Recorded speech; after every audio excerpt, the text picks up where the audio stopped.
The night of the global peace event arrived not with a whisper, but with the roar of 100,000 voices inside the Acheron arena.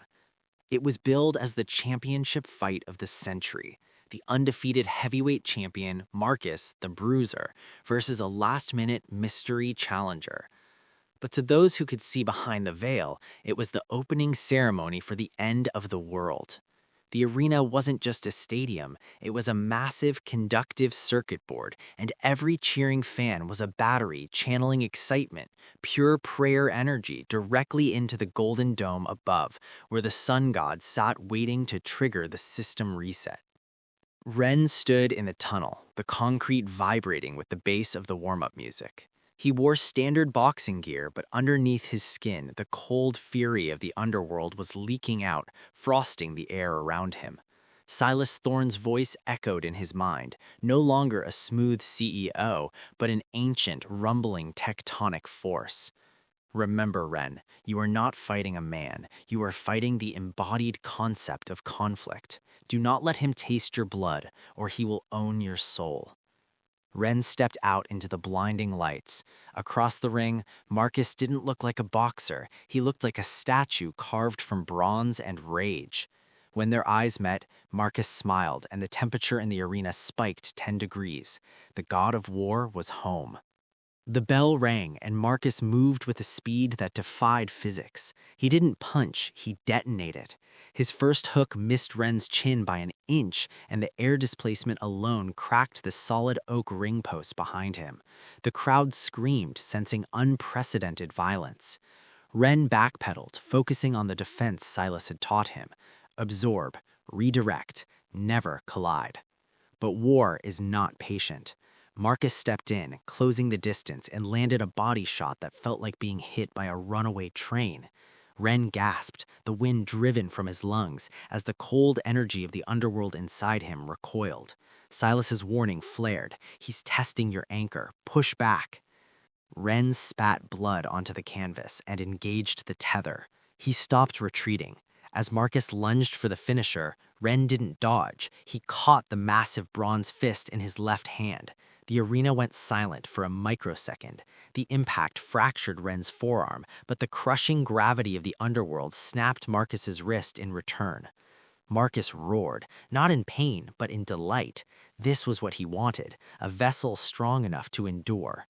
He ignored his broken wrist, and his eyes began to burn with a chaotic orange fire. The air around Marcus began to shimmer with heat haze, and the smell of ancient iron and dried blood filled the ring. He was channeling the raw essence of battle. The fight devolved from boxing into mythological chaos. Marcus's movements became unpredictable, a whirlwind of strikes that seemed to come from every angle at once. He was Ares unleashed. Ren was forced to use the gravity wells Silas provided, creating localized pockets of intense pressure to slow Marcus down. To the cameras and the millions watching on the live stream, it looked like glitches in the video feed, frames skipping, Marcus appearing to teleport. The commentators stammered, unable to explain how Ren was surviving. Above them, the sun god's golden dome began to hum, absorbing the peak violence below, preparing the global broadcast pulse.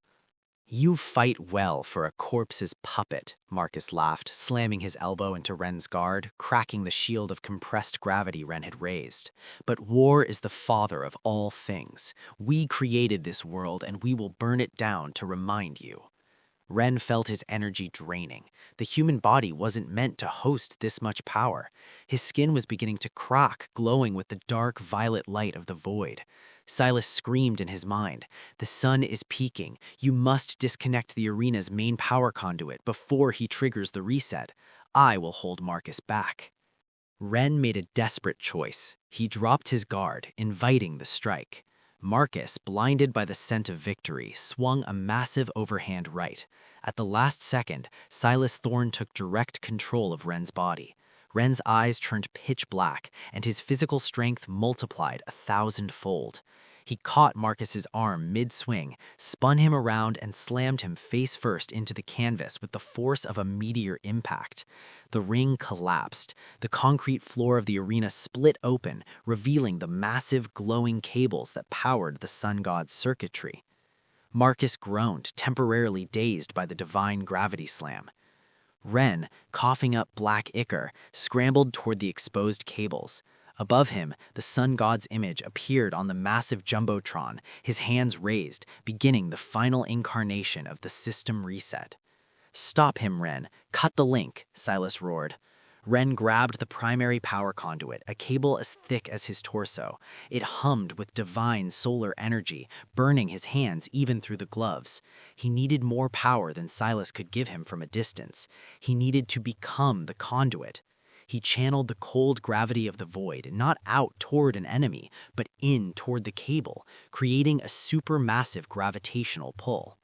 Marcus, recovering, saw what Ren was doing. He knew that if the power failed, his brother's master plan failed. He ignored his broken limbs and charged, his body now a literal engine of combustion. He tackled Ren just as Ren began to rip the cable loose. They tumbled into the pit of exposed machinery. The conflict was no longer a fight, it was a fusion reactor gone critical. Marcus was trying to incinerate Ren. Ren was trying to freeze Marcus in time using the gravity of the deep earth. The feedback loop was too much for the arena's infrastructure. Generators began to explode. The massive golden dome above cracked, raining glass on the screaming fans. "We are eternal," Marcus screamed, his face melting into a mask of pure warfire. "You cannot stop the dawn." Ren looked up, past the collapsing ceiling, at the golden figure of the sun god, and then down at the cable still clutched in his burning hand. He smiled, a bloody, desperate human smile. "Maybe not," Ren whispered, his voice vibrating with the power of the void. "But I can turn off the lights." With a primal scream, Ren unleashed the full, unrestricted gravitational force of the underworld into the cable. He created a microscopic black hole at the moment of contact. The feedback was instantaneous and absolute. The solar energy surging toward the dome was pulled backward, collapsing into the void Ren had created. The golden dome didn't explode, it imploded, sucked downward in a vortex of silent indigo light. The massive jumbotron showing the sun god went dark. The arena lights died. A global blackout cascaded outward from the stadium, plunging the financial district, the city, and the entire continent into an unnatural darkness. The system reset pulse, deprived of its power source at the moment of trigger, misfired, casting a harmless, shimmering aurora across the upper atmosphere instead of a mind-wiping cataclysm. In the darkness of the ruined ring, Marcus lay defeated, the god of war withdrawn, leaving only a broken, unconscious athlete. Ren lay nearby, his body a map of cracks and burns, his heartbeat weak. Above them, Silas Thorne's voice echoed in the silent arena, calm and resolute. "Well done, vessel. You didn't just stop the dawn, you proved that humanity still has teeth." Silas appeared at the edge of the pit, his presence the only light in the darkness. He looked down at his broken brother and his nearly dead investigator. The war was over, but the reset had failed. The balance had been maintained, but at what cost? Ren looked up at Silas, his eyes fading back to their normal brown, and whispered, "Am I still insured?"